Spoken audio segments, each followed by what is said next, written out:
Buenos días, iglesia, ¿cómo están? Uy, qué ánimo, uy.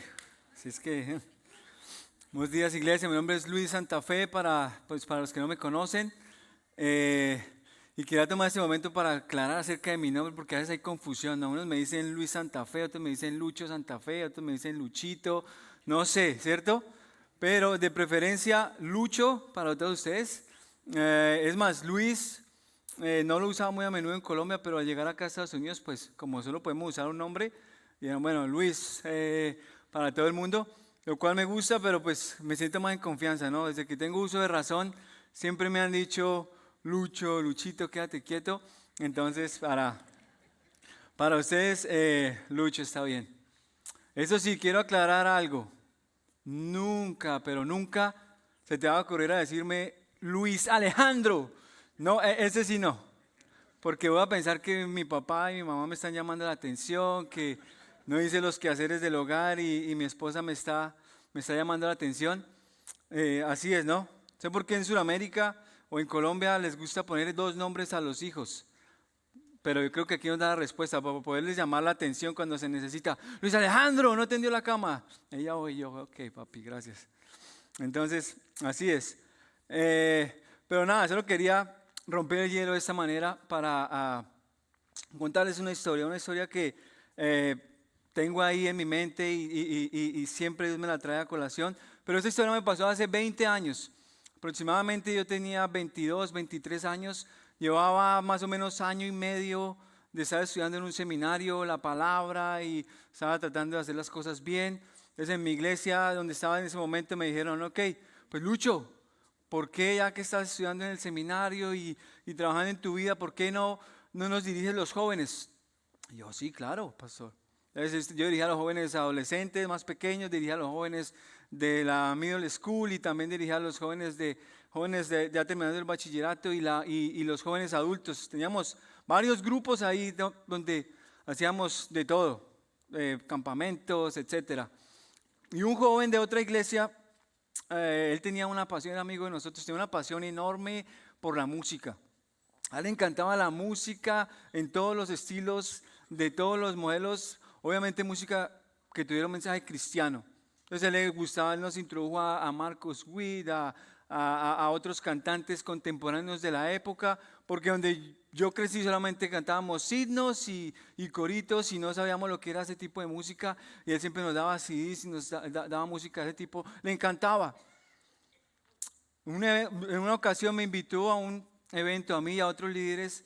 Él iba a hacer un concierto con sus amigos, iba a llevar grupos que pues, les gustaba ese tipo de música y lo querían hacer. Y yo estaba muy contento, muy emocionado. Le dije, claro que sí, vamos a ir.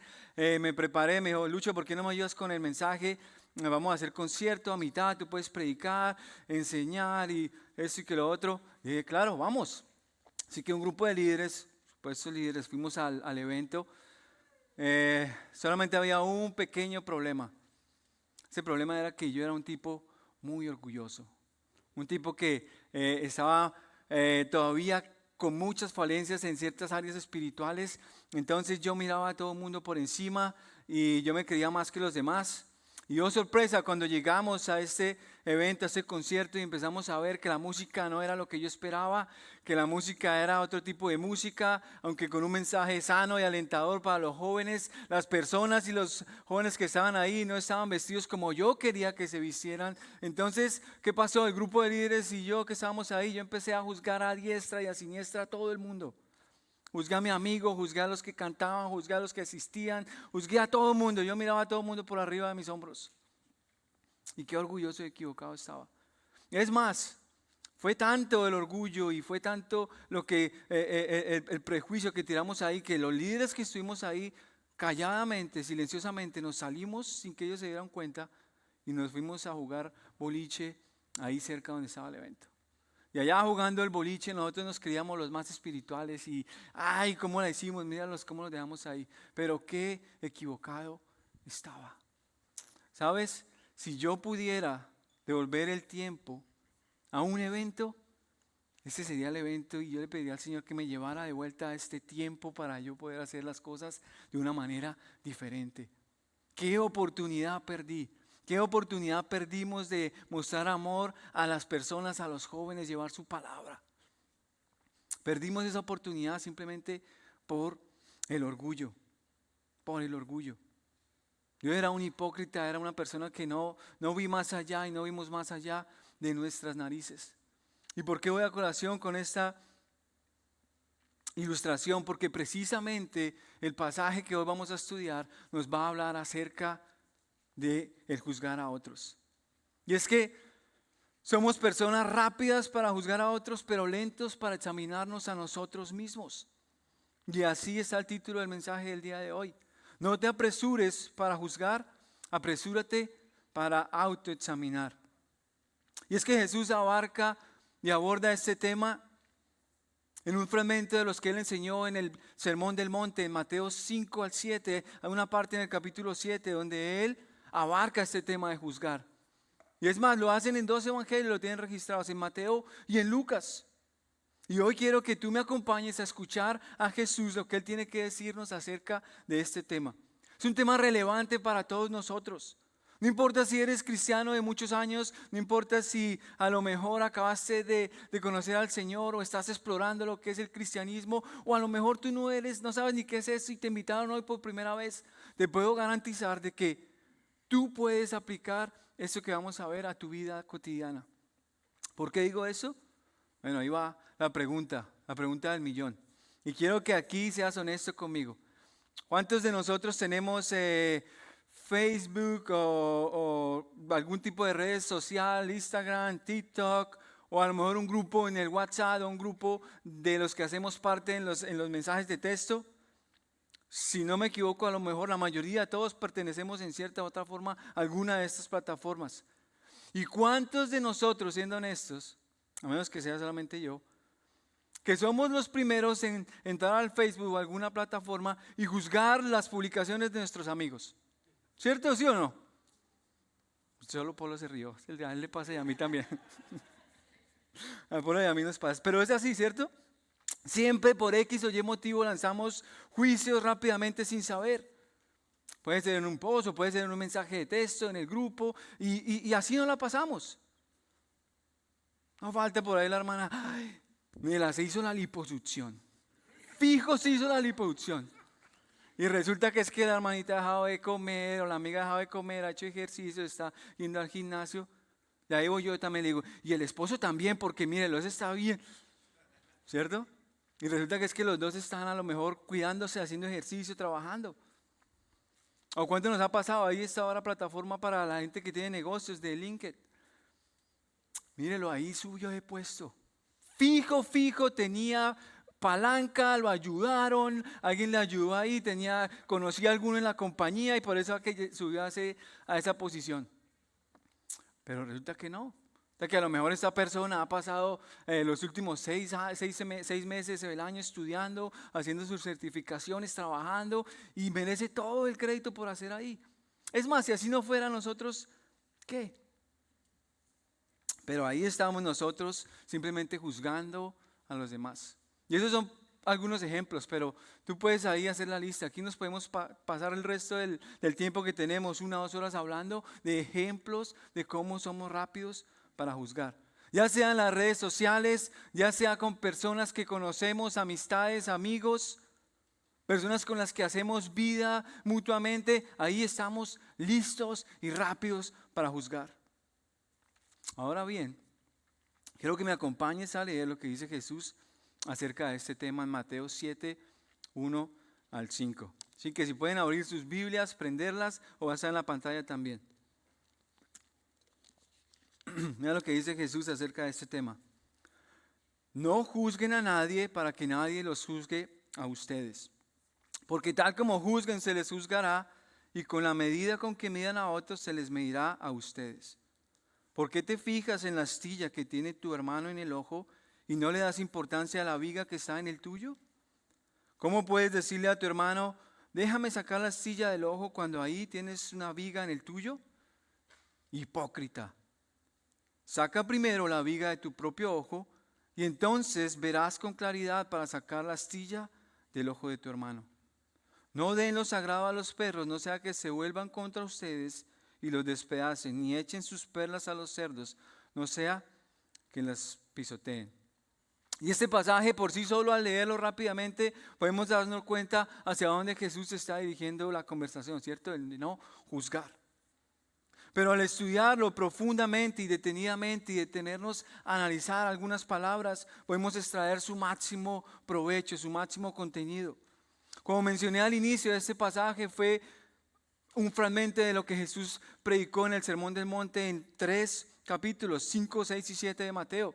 Y es realmente fascinante leer todo el Sermón del Monte, porque Jesús en estos pasajes del Sermón del Monte, te invito a que lo leas si no lo has leído en casa, Mateo 5 al 7, Él está hablándole a la gente al corazón, nos habla directamente al corazón. Y el contexto en el que se escribió este sermón es el siguiente. Jesús ya oficialmente en los capítulos 1 al 4, Mateo nos dice que Jesús ya había iniciado su ministerio. Ya había hecho milagros, ya había hecho sanaciones, ya había sido tentado por Satanás. Y su popularidad con la gente era mucha, ya tenía mucha popularidad. ¿Por qué? Porque una persona que esté haciendo sanaciones, dice la palabra que le llevaban a todos los enfermos para que él los sanara y así simplemente lo tocaran, él los sanaba.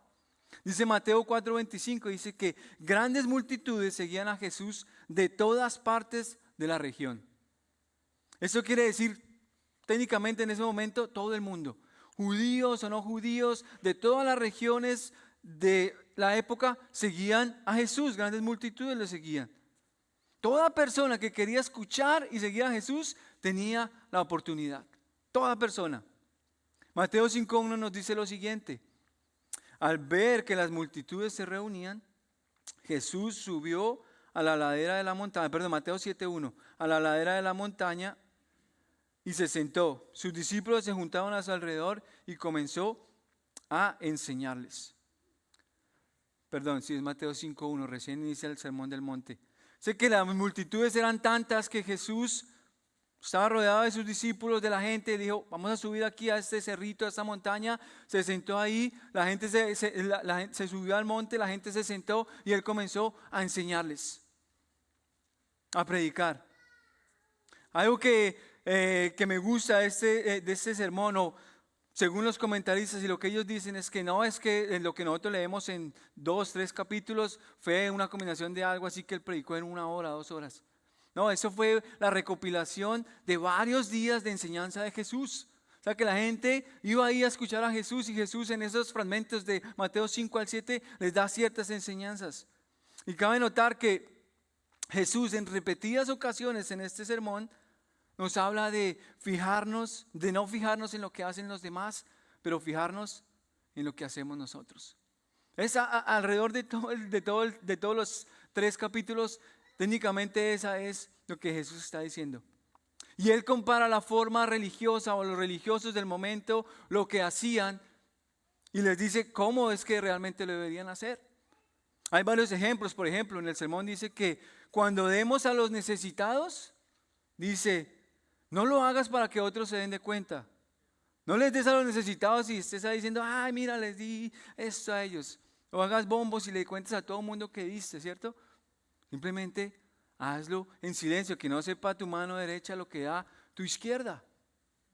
Pues incluso cuando hacemos donaciones en línea, que sea anónimo, no tienen que saber cuánto diste, no tienen que saber por qué tienen que saberlo. Dice la palabra de Dios que no estés haciendo bombo de lo que está pasando. Dice después: cuando ores, no lo hagas para que otro mundo lo vea, o todo el mundo lo vea, como lo hacían los religiosos del momento. Ellos se paraban en las esquinas o en algún lugar público y empezaban a orar y empezaban a hacer sus movimientos típicos. ¿Para qué? Para que todo el mundo dijera: ay, mira tan espiritual, cómo está orando. Dice que cuando ores, ve a tus cuartos, ve a algún lugar y ora en privado, que tu Padre que vive en lo privado te va a escuchar. Y después dice: cuando ayunes, una práctica religiosa también. Dice: no pongas de cara de que estás aguantando hambre. Ay, tengo tanta hambre. Es que estoy ayunando porque quiero pedirle algo al Señor. Dice la palabra de Dios que no debe ser así. Debemos afeitarnos, debemos bañarnos, debemos vestirnos, debemos tener la energía como si no estuviéramos ayunando. ¿Por qué? Porque el ayuno y esas prácticas son entre tú y Dios. Y dice, hazlo en privado. ¿Para qué? Para que nadie sepa. Para que tu Padre que ve en privado te dé tu recompensa. Perdón.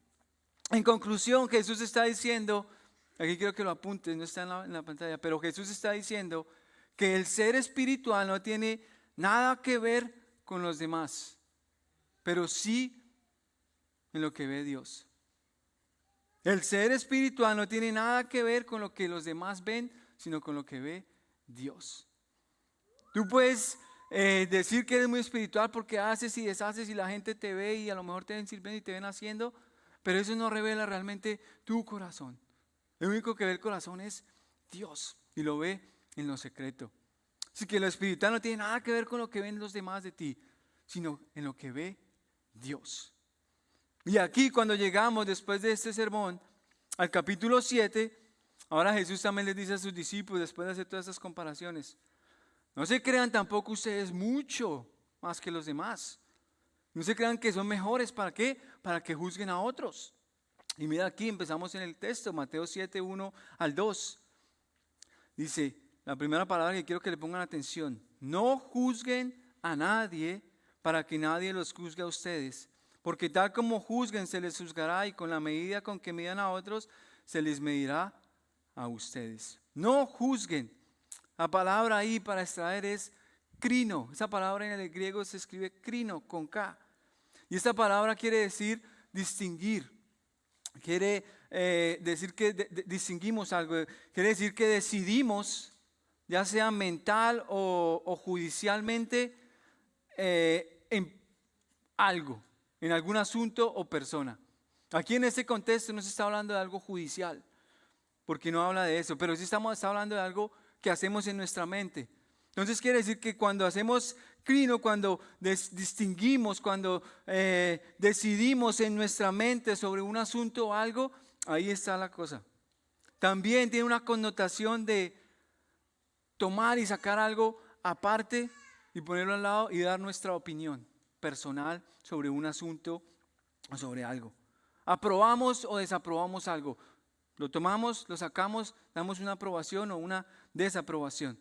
Así que podemos decir lo siguiente, que cuando juzgamos a alguien, estamos decidiendo mentalmente sobre algo o alguien. Cuando juzgamos, decidimos mentalmente sobre algo o alguien, sobre un asunto.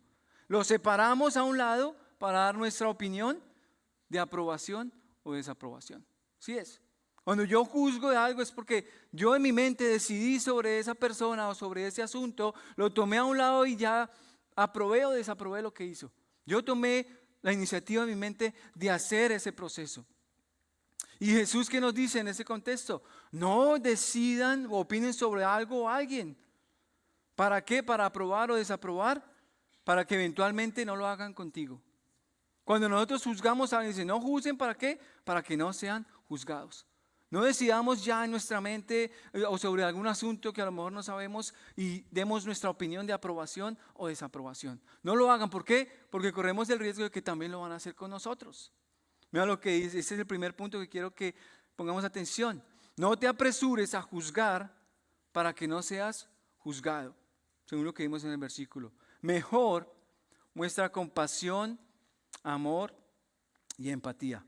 Y es que lo mejor antes de juzgar, créanme que es ser compasivos, mostrar amor, mostrar empatía hacia la situación, ponerse en los zapatos del otro, ponerse a pensar por qué pasa, por qué le pasó, por qué lo hizo, por qué es así.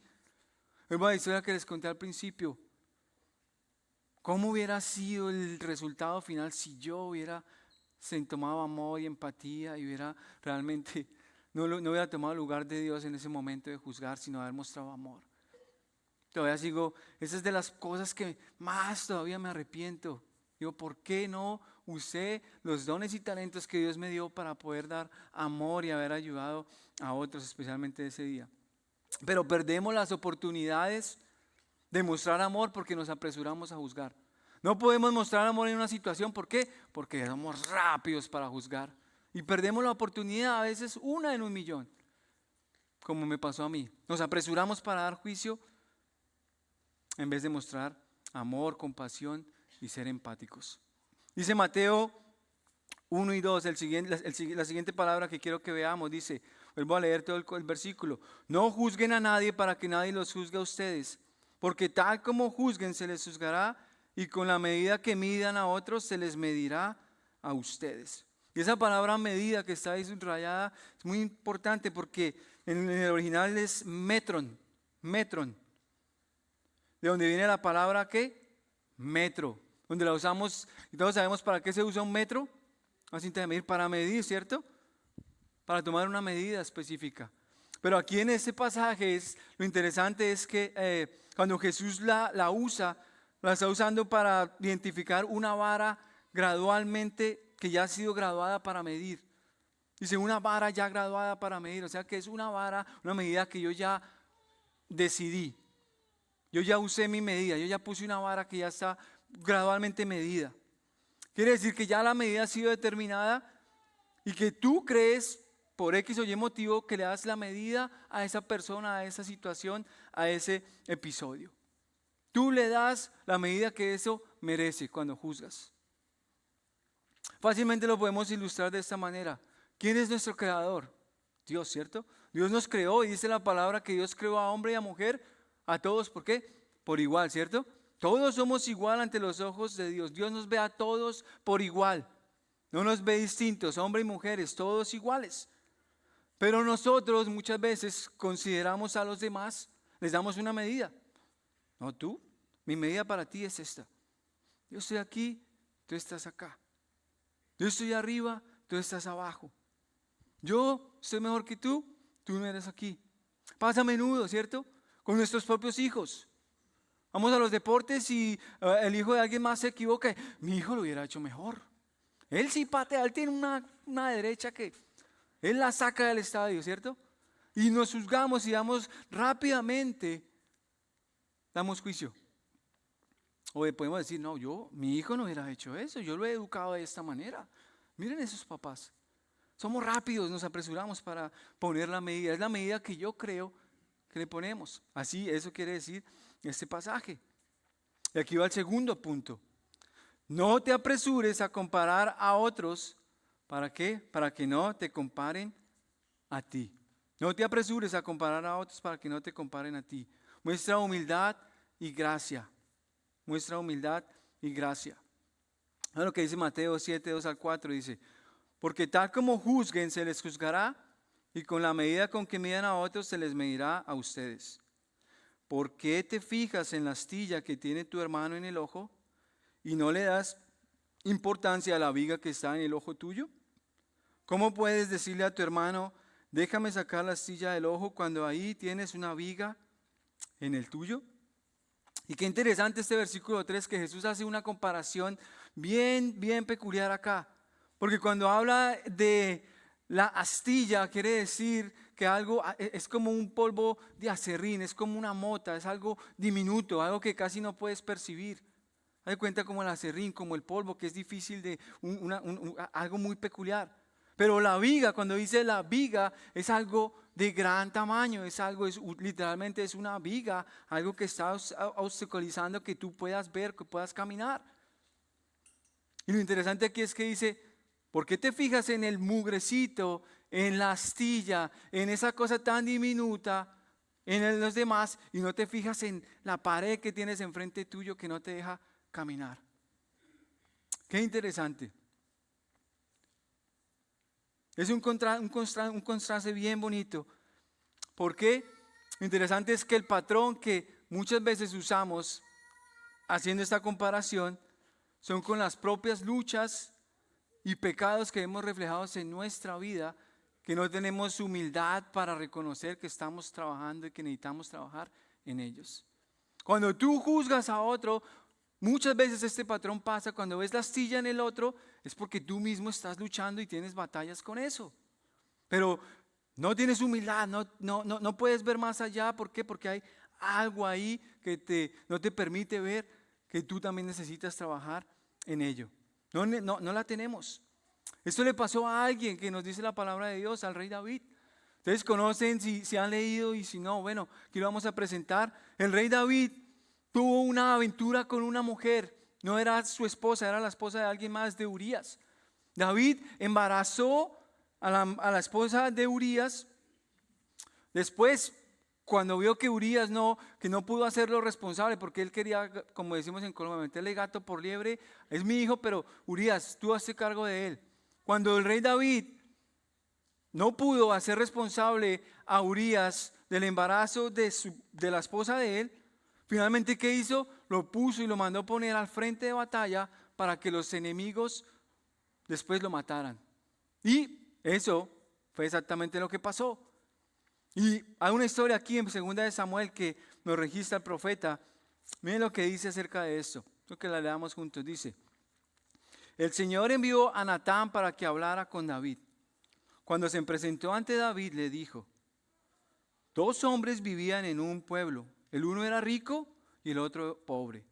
El rico tenía muchísimas ovejas y vacas. En cambio, el pobre no tenía más que una sola ovejita que él mismo había comprado y criado.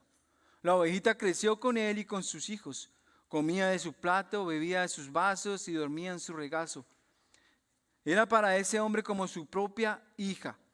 Pero sucedió que un viajero llegó de visita a casa del hombre rico, y como éste no quería matar ninguna de sus propias ovejas o vacas para darle de comer al huésped, le quitó al hombre pobre su única ovejita. Versículo 5, miren lo que dice. Tan grande fue el enojo de David contra aquel hombre que le respondió a Natán: tan cierto como que el Señor vive, que quien hizo esto merece la muerte. ¿Cómo pudo hacer algo tan ruin? Ahora pagará 4 veces el valor de la oveja. Miren esto. Entonces Natán le dijo a David: tú eres ese hombre. Así dice el Señor, Dios de Israel: yo te ungí como rey sobre Israel y te libré del poder de Saúl. Te di el palacio de tu amo y puse sus mujeres en tus brazos. También te permití gobernar a Israel y a Judá. Y por si esto hubiera sido poco, te hubiera dado mucho más. ¿Por qué entonces despreciaste la palabra del Señor haciendo lo que le desagrada? Asesinaste a Urías elitita para apoderarte de su esposa. La mataste con la espada de los amonitas. Y el punto que voy aquí con esta historia es que, así como a David, es fácil ver la mota en los demás, pero ignorar nuestras propias vigas. David con la historia vio un hombre que le quitó una oveja a alguien que no tenía, cuando él había hecho algo casi que peor: tomar la esposa de alguien y asesinarlo. Y es fácil ver simplemente las cosas que están en los demás y no en las nuestras. Hace poco, y ahora que empezó el verano, yo compré una máquina para cortar las ramas eléctricas, para despodar los árboles y todo eso.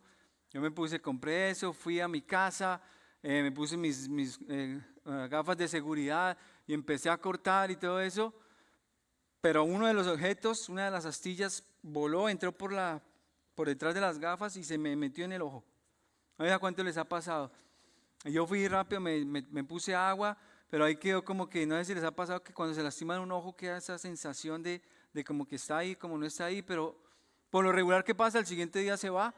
Bueno, me acosté, al siguiente día esa astilla que estaba ahí todavía no se había ido. Sentía toda la incomodidad. Llevo yo a mis hijos a la escuela, y en una de esas que voy así, el sol refleja, justo me pega en el ojo.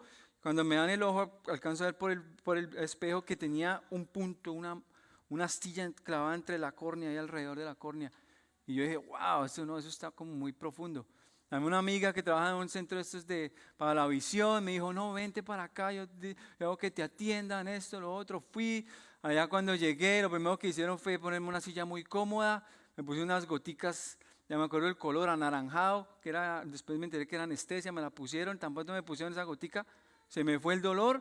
Después me ponen la máquina y empiezan a hacer como el zoom, los lentes, a mirar bien detenidamente el ojo. Cuando ven sí, tienes algo ahí, el doctor te lo va a quitar.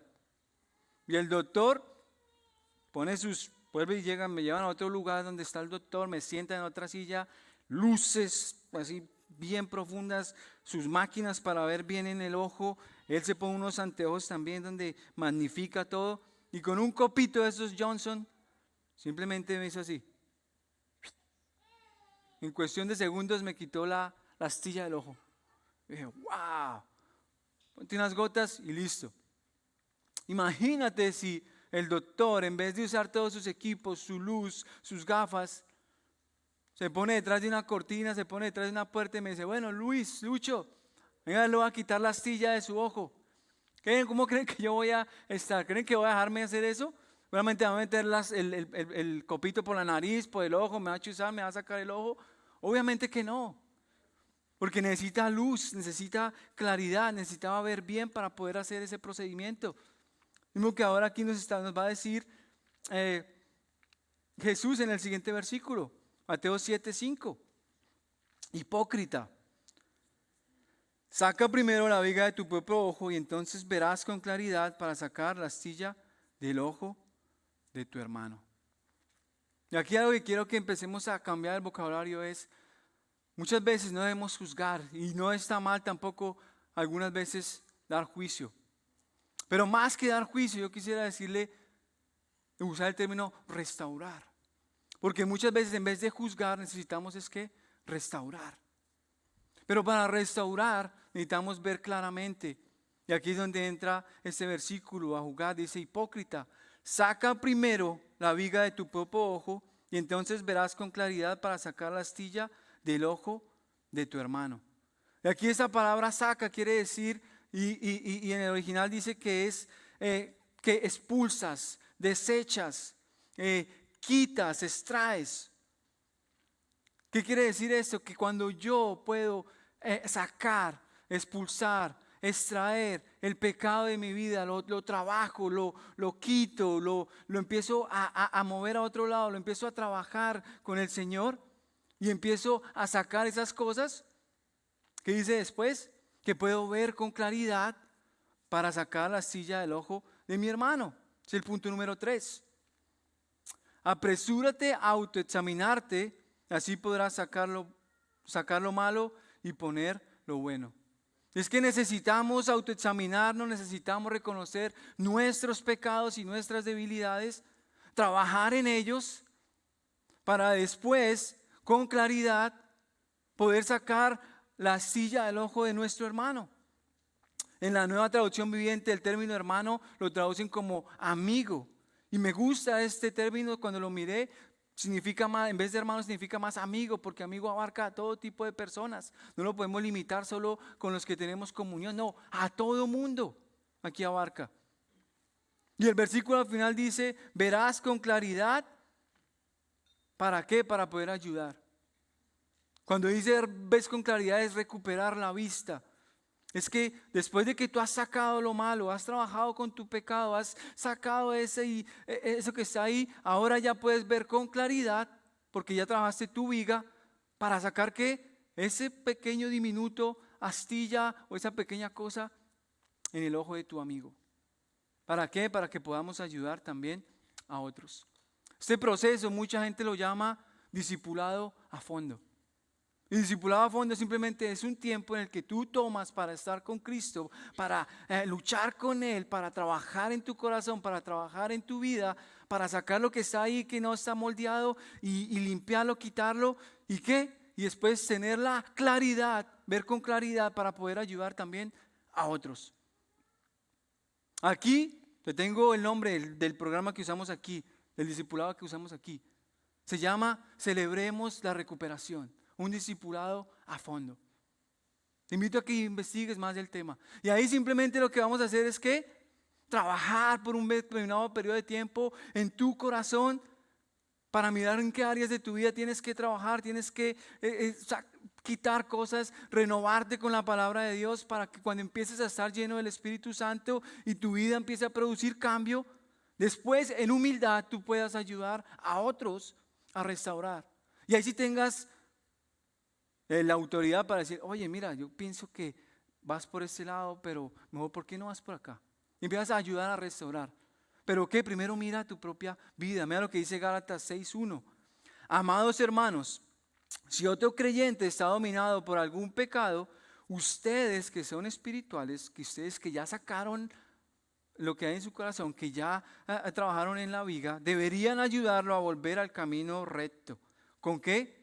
Con ternura y humildad, y tengan mucho cuidado de no caer ustedes en la misma tentación. Y aquí viene el punto número 4. Apresúrate a restaurar a otros. Así podrás tener propósito en tu vida. Lo que dice Mateo 5 al 6, último versículos. Hipócrita, saca primero la viga que está en tu propio ojo y entonces verás con claridad para sacar la astilla del ojo de tu hermano. Vas a ver con claridad, vas a poder ayudarle. No den lo sagrado a los perros, no sea que se vuelvan contra ustedes y los despedacen, ni echen sus perlas a los cerdos, no sea que los pisoteen. Y ese versículo 6 ahí pareciera que está fuera de contexto, ¿no? Hablando de una cosa, de otro, pero cuando lo vamos a estudiar y lo estudiamos, tiene mucho que ver. ¿Por qué? Porque dice lo que estudiamos, ¿no? Saca primero, quita, expulsa, trabaja para que veas con claridad y así puedas ayudar a tu hermano a ayudarlo en el problema o a sacar la astilla del ojo de tu hermano. Y después dice, no den lo sagrado a los perros, lo sagrado, lo santo, ni echen sus perlas a los cerdos. Y aquí tiene mucho que ver, ¿por qué? Porque ¿qué pasa si tú mandas o quieres ayudar a alguien y quieres decirle qué hacer cuando tú no tienes la autoridad para hacerlo? Esta persona lo más probable es que se ofenda, lo más probable es que te diga, bueno, ¿y tú quién te crees que eres? Ahí cuando dice, no echemos lo santo a los cerdos, está hablando precisamente de eso. No te apresures a ir a ayudar a otros, a decirles qué hacer, cuando tú no has tomado el tiempo de trabajar en tu propia vida y en tu propio corazón, porque ¿qué va a pasar? Vas a sufrir las consecuencias y vas a terminar de pronto con un inconveniente ahí, ¿cierto? Por ejemplo, ¿cómo le puedes tú decir a alguien, oye, veo que te has pasado de copas, veo que te tomaste la vez pasada, hiciste algo? Cuando tú de pronto en otras ocasiones te tomas 2, 3, 4, te emborrachas o te pasas de copas y haces el ridículo y después quieres ir a decirle a alguien que no lo haga. Y ahí podríamos decir infinidad de ejemplos. Pero el punto que voy aquí es que cuando queremos ayudar a restaurar a otros, necesitamos trabajar en nuestras propias vidas primero. Quitar la viga para después poder ayudar con las cosas diminutas del vecino, del amigo, del que está al lado de nosotros. ¿Para qué? Para evitarnos cosas como la que vimos en el versículo 6, que lo que hagamos en vez de ayudar terminemos es nosotros siendo, como diríamos, los malos del paseo. Y creo que Jesús nos ha hablado claro esta mañana. Y que yo te quiero dejar con esta frase ya para terminar. El juzgar no nos corresponde a nosotros, sino a Dios. Mejor examina tu propia vida y después ayuda a restaurar a otros. Lo leo.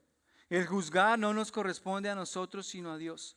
Mejor examina tu propia vida y ayuda a restaurar a otros. No a juzgar, no a decidir sobre asuntos o dar nuestra propia opinión, sino a restaurar. Como veíamos en Gálatas, con un espíritu humilde, restaurar a mi hermano que necesita de pronto ese abrazo, esa palabra. Pero cuidado, que tu vida sea un testimonio, sea un ejemplo, sea algo que tú ya has trabajado. ¿Para qué? Para que en humildad no pases la vergüenza, no pases la pena de poder ir a quedar mal con alguien. Así que te invito a que mires en tu corazón, trabajes en él y le des propósito a tu vida, ayudando y guiando a otros a encontrar y seguir a Cristo. Amén. Vamos a orar. Padre, gracias Dios por tu palabra, Señor. Gracias porque podemos escucharla, pudimos aprender, nos has hablado, Señor. Ayúdanos a que esta semana podamos pensar en lo que estudiamos hoy, Señor. Gracias porque trabajaste en mi vida con esto y sé que vas a trabajar en la vida de mis hermanos, de la gente que ha podido escuchar esta palabra, Padre. Llévanos con bien, que podamos seguir disfrutando y que veamos esperanza, Señor, porque lo único que tú muestras en tu palabra es esperanza para tener unas vidas distintas, Señor. Gracias, en el nombre de tu Hijo Jesús. Amén.